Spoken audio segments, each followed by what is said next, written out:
I am going to speak to you about optical coherence tomography.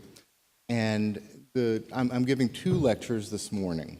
So this lecture is somewhat clinical, and then there's a little bit of research at the end. And then the next lecture will be a little bit of research and then very clinical. So I know that yesterday Carmen Pugliafito spoke about OCT, and there were actually quite a number of talks about OCT. And I'm going to just very briefly go over the technology. This is technology that I had the privilege of being involved in inventing together with Carmen Pugliafito and Jim Fujimoto, David Huang, Eric Swanson, and Charles Lin. And this was a technology that really came out of Jim Fujimoto's laboratory at MIT.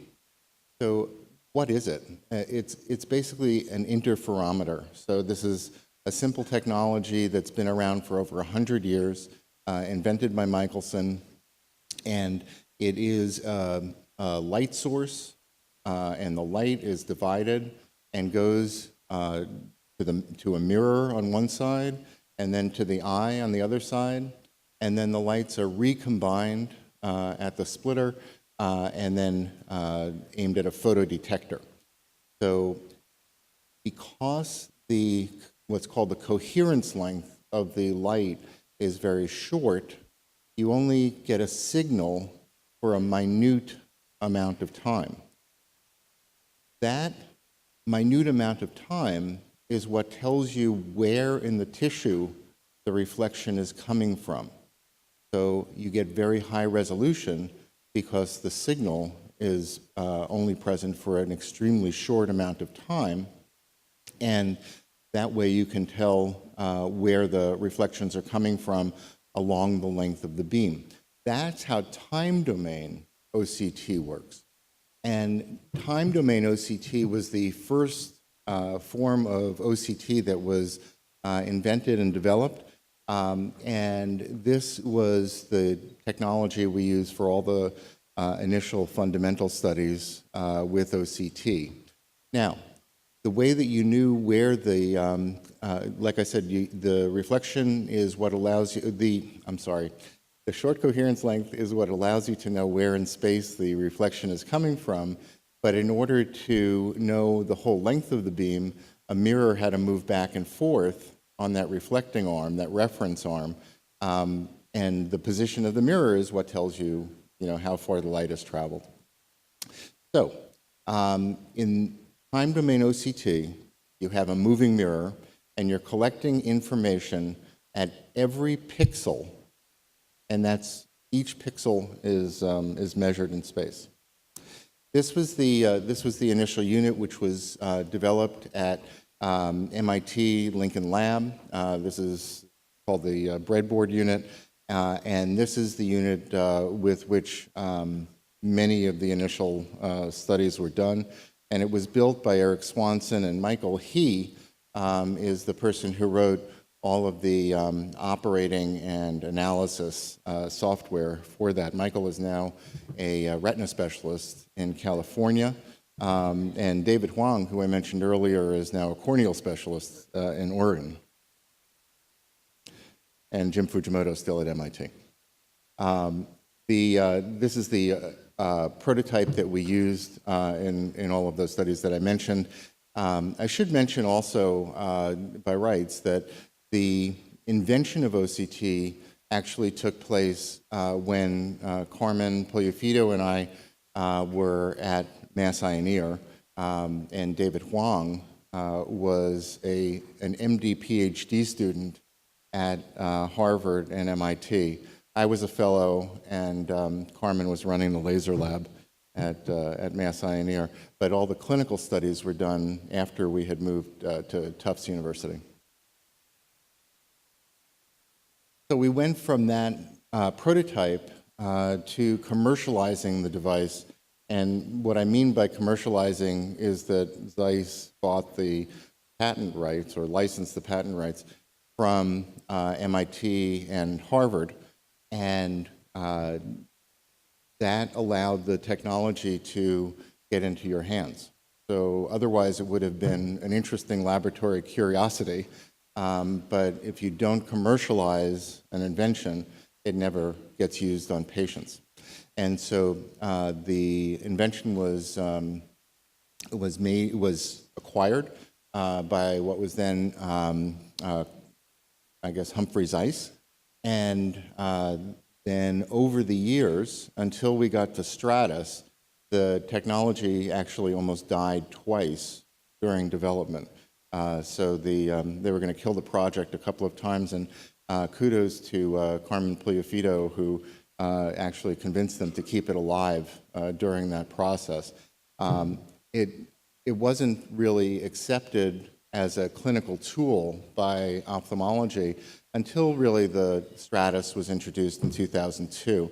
And that introduction is really what made the OCT useful in clinical practice. It could scan a little bit faster than the earlier commercial devices, 400 A scans per second. There was a normative database, and in the United States, there was a billing code. And so that enabled people to get paid for the work that they were doing. So from one device in 1994, really, to over 55,000 devices now,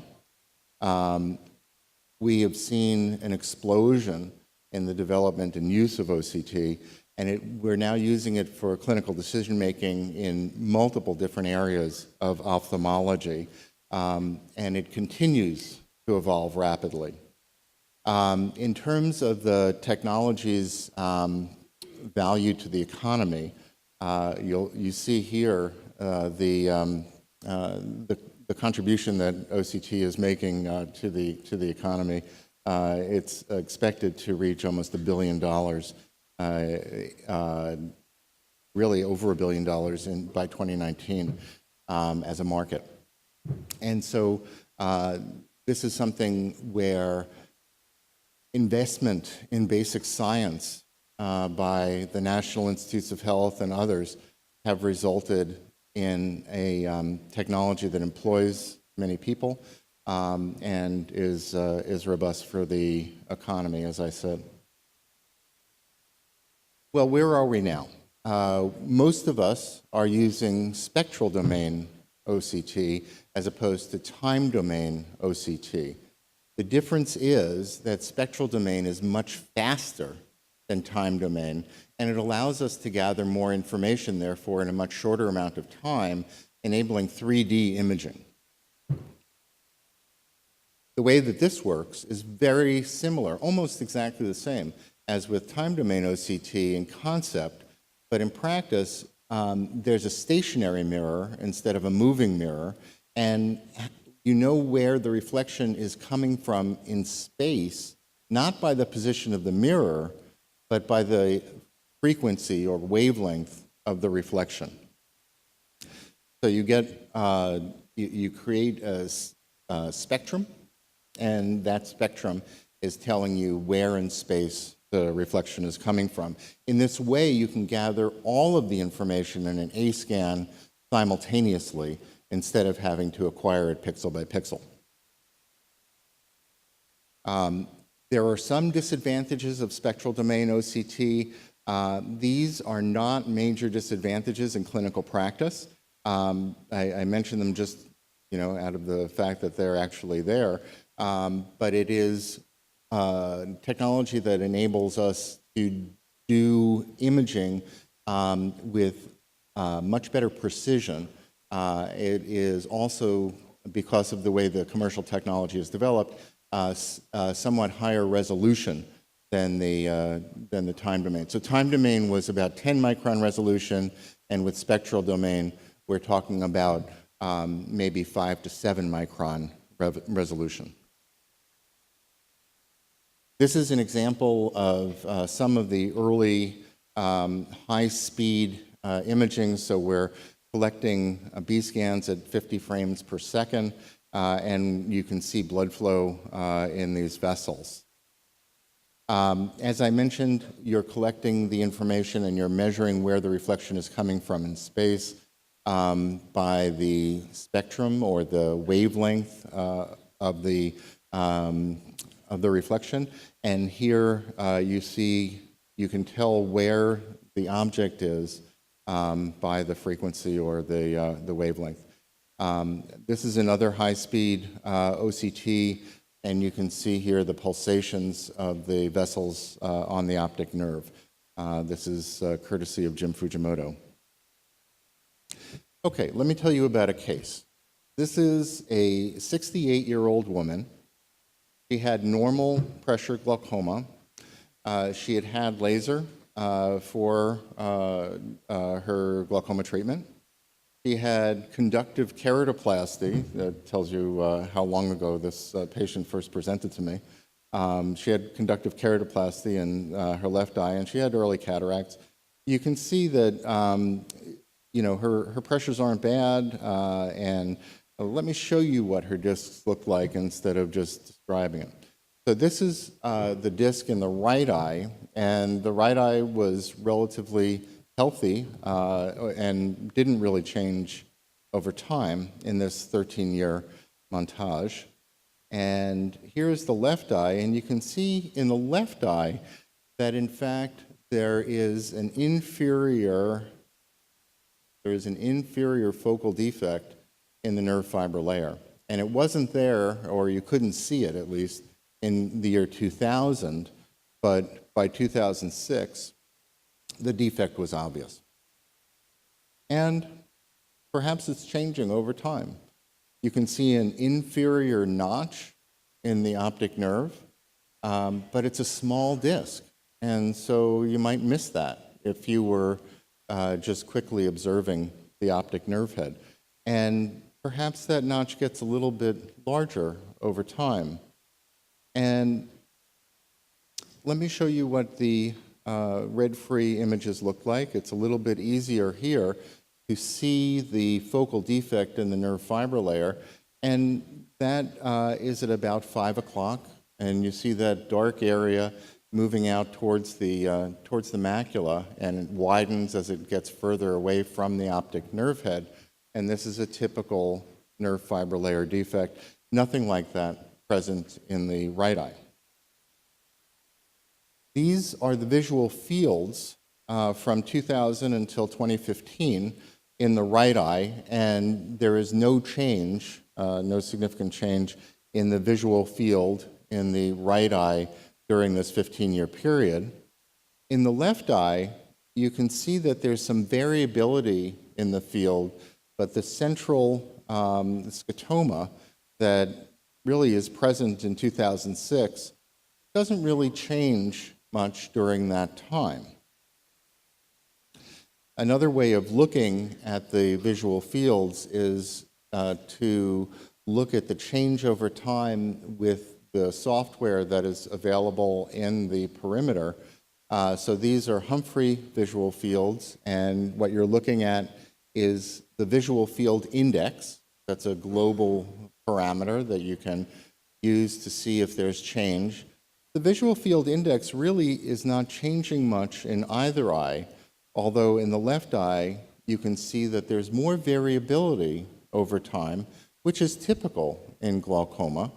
And there's a statistically significant change, even though it's probably not a clinically significant change in the slope or the VFI change over time. In the right eye and the left eye, there are some scattered points that are different from baseline in 2015 compared to 2000, but really the fields are relatively stable. This is the OCT from September of this year, and the right eye looks very good. Let me tell you how I look at an OCT and how I would read this printout. So this printout is from the Cirrus device, and you heard yesterday from Richard Lee about printouts from a number of different machines. I'll be talking about this particular one just now. Now, the most important thing before you actually look at the analysis is to look at the signal strength, and the signal strength will tell you, is this OCT of adequate quality to analyze? Normally, the signal strength would be reported on a printout like this, just above where it says optic disc cube. And so you want to have a signal strength of better than 6 out of 10, and really better than 8 out of 10. So better than 6 out of 10 is the manufacturer recommendation, and I'm suggesting to you that you're going to have a more accurate and reproducible OCT if you try to have better than 8 out of 10. The signal strength then is the first thing you look at. The second thing that I look at is the tomograms. Those are the images that you see on the bottom right and bottom left, and that's the cuts through the optic nerve, and also the circumpapillary scan, the circle that is centered on the optic nerve. That's that red circle that you see in the windows that are the second row down. So going all the way down to the bottom right and bottom left images, you want to look at those and make sure that you have relatively even reflection across the tomogram, because if you do not, the quality of the OCT will affect the quality of the analysis. To make sure that the analysis quality is adequate, if you look at those bottom windows, you can see lines that are drawn across the anterior-most border of the retina and then the bottom of the first bright reflection. That's the retinal nerve fiber layer as it's being identified by the OCT, and those lines should match the contours of the retinal nerve fiber layer as you see them with your eyes. So if the lines are going up into the vitreous or down into the outer retina, you can't trust the OCT measurement in that case. So number one thing is make sure that the OCT is adequate quality to analyze and that the analysis is adequate quality to accept. Once you have that, then you want to look at the data from the OCT itself. And what I look at is the deviation map. So those gray boxes that look like a photograph are really the OCT en face. And you're looking for differences between your patient and the normative database or healthy people.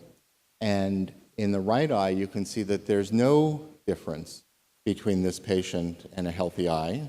So we're going to call that right eye healthy or normal.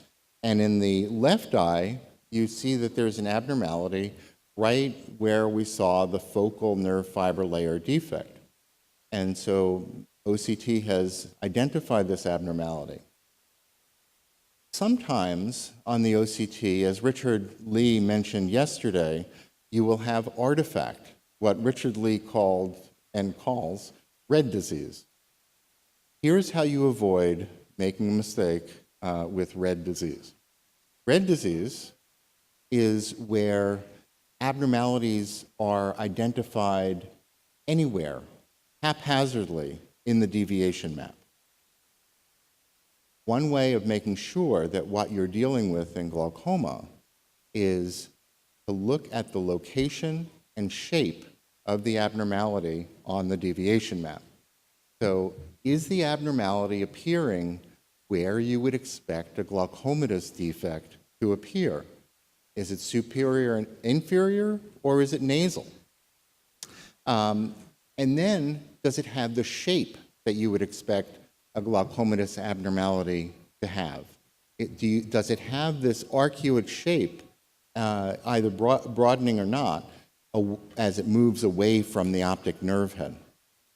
So If you look at those two parameters, location and shape, that will help you to ensure that you are dealing with glaucoma and not some other disease. It is not 100% that it will protect you against a misdiagnosis, but it will help quite a bit. And if you have, say, a high myope that you've scanned, it's likely that you'll have more abnormalities if it's a high myope than if it's somebody who fits within the normative database, and that those abnormalities won't necessarily follow a glaucomatous distribution.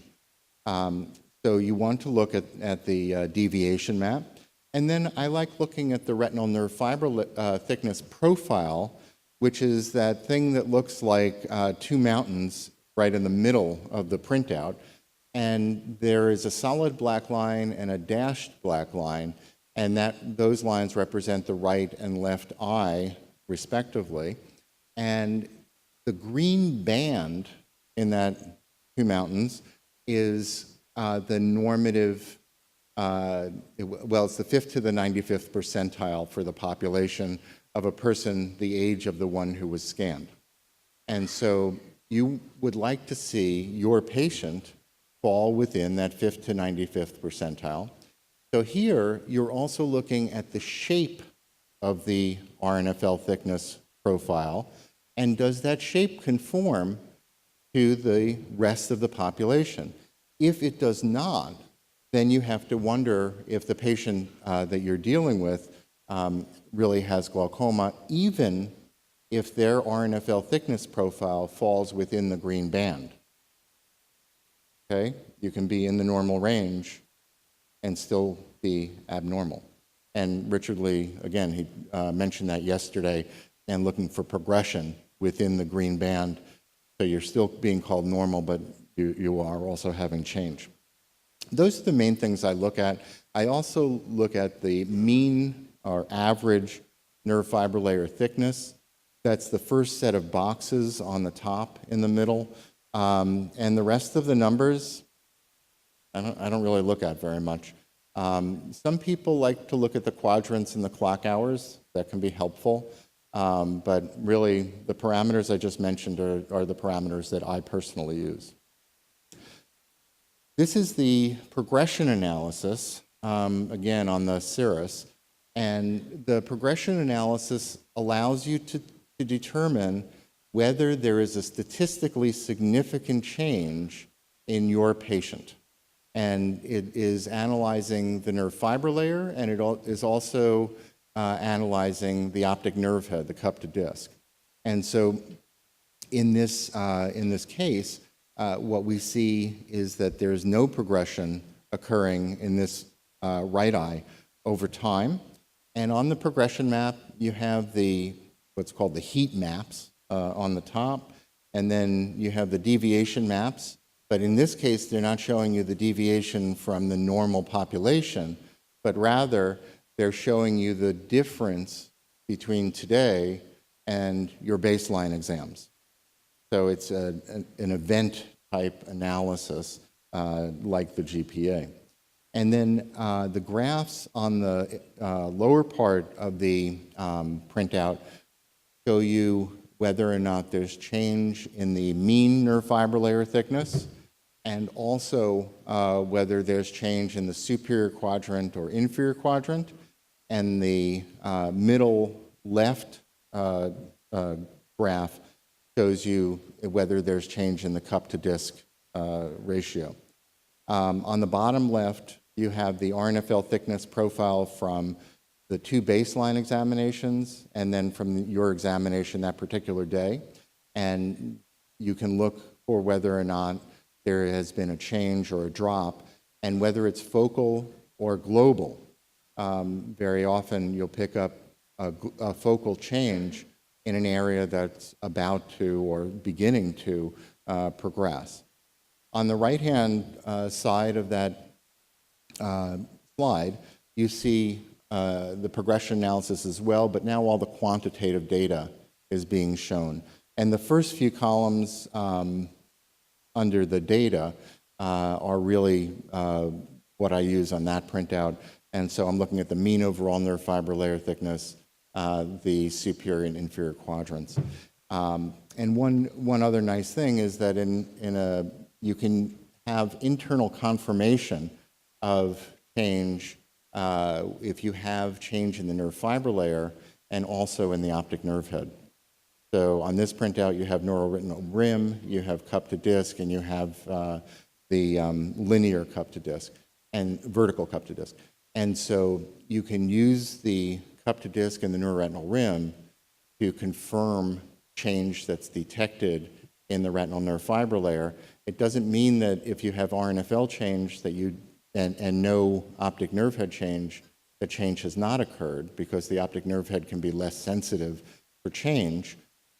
But if you have both, that's a good indication that what you're detecting is truly real. Now here's that patient's left eye, and now we're seeing that maybe there is some change going on, and that's highlighted in the sheet on the right. And here you see that there is thinning of the retinal nerve fiber layer, and that thinning is statistically significant. This is the ganglion cell analysis. On some machines it's called ganglion cell analysis, some machines it's called ganglion cell complex. And this is also an area where we can detect abnormalities in glaucoma and where we can detect glaucomatous change. Unfortunately, there's no statistical package as yet for the ganglion cell analysis. So this is the patient's right eye, totally within the normal range. Here is the patient's left eye, and you see that there is an abnormality. On this map, the abnormality looks relatively stable, and that abnormality matches the abnormality that we saw in the retinal nerve fiber layer in the optic nerve head scan. So again, another internal confirmation that what you're measuring with the retinal nerve fiber layer is actually abnormal or changing. Let me talk about a couple of laboratory things. This is swept source OCT, and actually swept source OCT is now commercially available. There are commercial swept source OCTs for looking at the macula and for looking at the optic nerve. People are doing angiography, OCT angiography, using swept source OCT, and this can be even faster than spectral domain, up in the million A scans per second or even higher speed.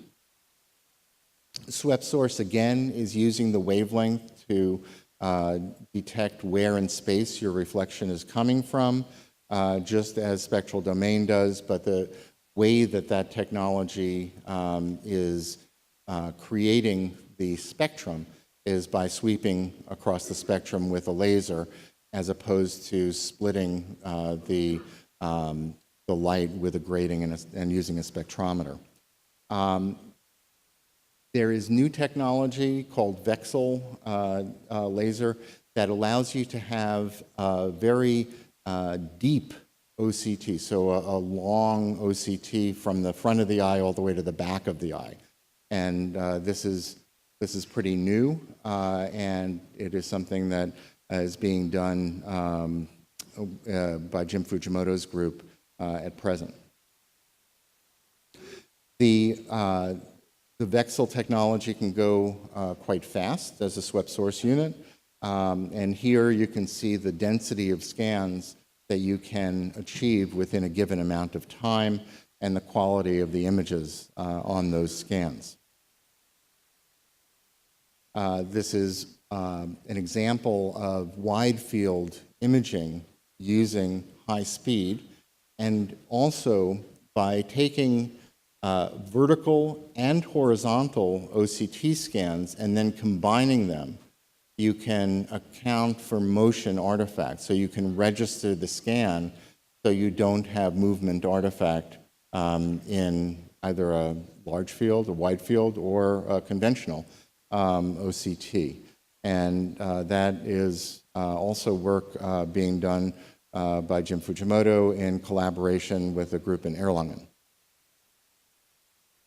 The same can be done for optic nerve head imaging. You can get a high-density scan of the optic nerve head, and this is showing you the en-face information going through in depth through the optic nerve head, and you can clearly see the lamina curbosa in this nerve. So how about the lamina curbosa? Let's talk about the lamina for a couple of minutes. This has become a very popular structure to analyze in the glaucoma research world. Whether or not it will become a clinically relevant parameter is yet to be seen, although I think that it probably will. The lamina is the structure in the eye, the perforations in the sclera that the retinal nerve fibers pass through on their way to the brain. So it is a weak part of the sclera relatively. It's a specialized structure. And by looking at the lamina, we think that we can learn things about glaucoma and glaucoma damage that we can't learn by looking elsewhere in the eye. And we also think that by perturbing the eye in some way, that we might be able to learn about laminar compliance. The lamina is the site where we believe that damage most likely occurs in glaucoma. It is the location where we think that damage is probably initiated, whether by mechanical or chemical or vascular pathology or something else that we know nothing about at this time. But it doesn't matter what the mechanism is. It is where we think that the damage first occurs, and so looking in that area might give us some information. So when we look in that area, what people have done is to look at laminar thickness. And the problem with looking at laminar thickness, and here I'm going to give you a beware moment. If you're looking at laminar thickness, it's easy to define the anterior border of the lamina, but not so easy to define the posterior border. Now, I've drawn a line where the posterior border might be, but I could just as well draw that line here. And I don't know which one is right. And I would just be very careful about measuring laminar thickness as a parameter to use in defining whether or not there's an abnormality or change, just because it is very difficult using conventional technology or current technology to define that posterior border. You can, though, very clearly define anterior irregularities in the lamina, and you can also see pores in the lamina. We took a slightly different approach in our lab. So this is using adaptive optics OCT, and using this technology, we're able to see deep into the optic nerve with high resolution, but we can also see transversely with high resolution, so that when I'm looking en face at the nerve, I have very good detail of the laminar microstructure. And so this is work that was done in our lab. Zach Nadler was a pre-residency fellow, and Bo Wang is a grad student, MD, PhD grad student in our lab. And they're doing this work, and what they found was that they were able to segment the microstructure of the lamina curbosa, so they could segment the pores and the beams, and then you can measure those parameters using that segmentation analysis. And this is all automated. You can also extract a portion of the portion of the lamina that you can actually see and measure using this sort of technique. At this time, this is mostly what some people call eye candy. It doesn't have any real value, but it's pretty to look at. Now, this is not eye candy. This is real. And what we found was that people with glaucoma have smaller pores and thicker beams than people without glaucoma. And so you can differentiate between glaucoma and healthy based on the laminar microstructure. So that's the proof of principle. And so here's laminar imaging again, and here you can see the segmentation, the automated segmentation of the lamina. And these are the data that I just mentioned. So in healthy eyes, you have larger pores than in glaucoma. And the graph on the right is the correspondence between visual function and the beam-pore ratio. And you can see that there isn't really a great relationship between visual function and the beam-pore ratio.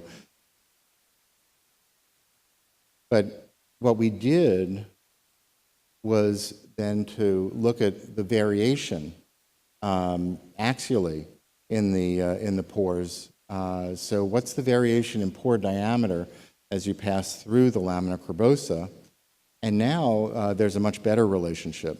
And in fact, there's much better discrimination of glaucoma from glaucoma suspects and healthy.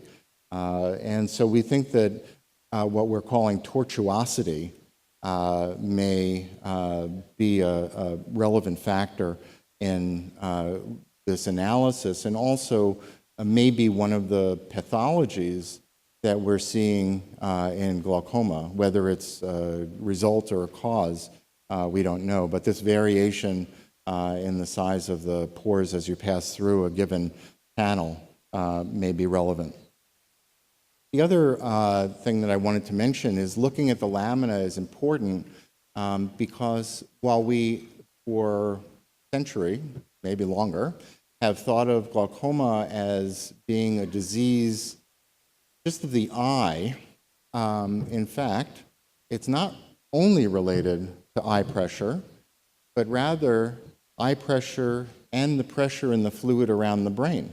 And it's the relationship between those two that probably is what the lamina sees and what is affecting the lamina in glaucoma. So not just the eye pressure, but the pressure in the eye and the pressure around the brain. Now, we took this to the laboratory and we evaluated in monkeys the effects of changing the pressure in the brain and changing the pressure in the eye independently, and looked at what each of those effects would be on the lamina cribosa using OCT. And so here you see a lamina on your left at 15 millimeters mercury pressure and 7 millimeters mercury intracranial pressure. And then on the right at 50 millimeters mercury pressure and 7 millimeters mercury intracranial pressure. And the pores are bigger in the one with the higher eye pressure. Now, I just told you that in glaucoma, the pores are smaller and the pore beam ratio is different in glaucoma than it is in healthy eyes. And now I'm telling you, if you raise the pressure, you end up with bigger pores. And you can see when I magnify it that they are indeed bigger when you raise the pressure. So why might that be? Well, we believe that it has to do with tissue remodeling that occurs over time. So if you have a brief elevation in pressure as we're doing in these animals, you're pushing the tissue out and you're widening or enlarging the pore diameter. But that in humans, as that happens, there's a response. And you have a response where additional connective tissue is made, and that may also be why you have this irregularity in the shape of the pores in glaucoma. So if we look at the relationship between the intraocular pressure and the intracranial pressure, On the right-hand side of this graph would be what we would call glaucoma, high intraocular pressure. And then on the left, what we might call intracranial hypertension, high intracranial pressure. And what we see is that as you increase the translaminar pressure difference, you have a decrease in beam thickness, you have an increase in pore diameter, and you have a decrease in the beam thickness to pore diameter ratio, and vice versa with a decreasing translaminar pressure difference. So the concept here is that the relevant factor is not just the intraocular pressure, but the translaminar pressure difference as well. And this study is ongoing in our laboratory, and Gadi Wolstein is leading that project. With that, I'd like to wrap up this lecture. And again, it's an honor to give the Fontes lecture. And I am most grateful and humbled. And thank you very much.